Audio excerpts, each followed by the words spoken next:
পায়েল সোম কিচেনে আপনাদের সকলকেই স্বাগত।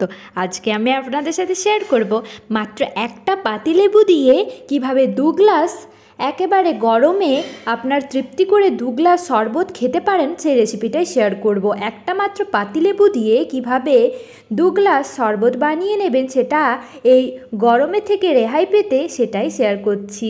তার জন্য আমি নিয়ে নিয়েছি একটা পাতিলেবু। লেবুটাকে ধুয়ে পরিষ্কার করে রেখেছি।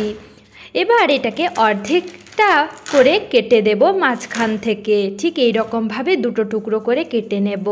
এবার আমি এই পাতিলেবু থেকে রসটা বের করে নেব, আর যে বীজগুলো আছে সেগুলো বাদ দিয়ে দেব। বীজগুলো কিন্তু দেওয়া যাবে না। একটা পাতিলেবু থেকে আমার 4 টেবিল স্পুন রস বেরিয়েছে।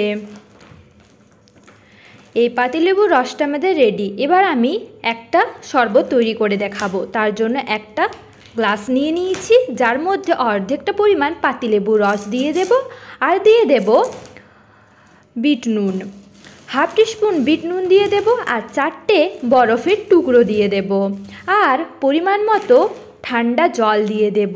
তারপর চামচের সাহায্যে একটু গুলে নেব। এবার এর মধ্যে অ্যাড করে দেব জলজিরা। হাফ টেবিল স্পুন জলজিরা দিয়ে ভালো করে গুলে নিলেই একটা শরবত তৈরি হয়ে গেল।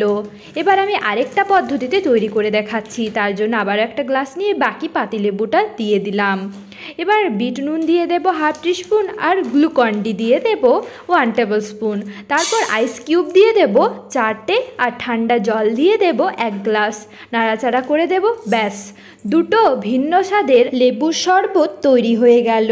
এই প্রচণ্ড গরমে বাইরে থেকে বাড়িতে ফিরে এসে আপনারা এই 2 গ্লাস শরবত তৈরি করে দেখবেন, আর খেয়ে খুবই তৃপ্তি পাবেন। তৈরি হয়ে গেল লেবুর শরবত। ভিডিওটি ভালো হয়ে থাকলে অবশ্যই লাইক, শেয়ার, কমেন্ট করতে ভুলবেন না। আর আমার চ্যানেলে নতুন হয়ে থাকলে অবশ্যই আমার চ্যানেলটি সাবস্ক্রাইব করে পাশে থাকা বেল আইকন প্রেস করতে একদম ভুলবেন না।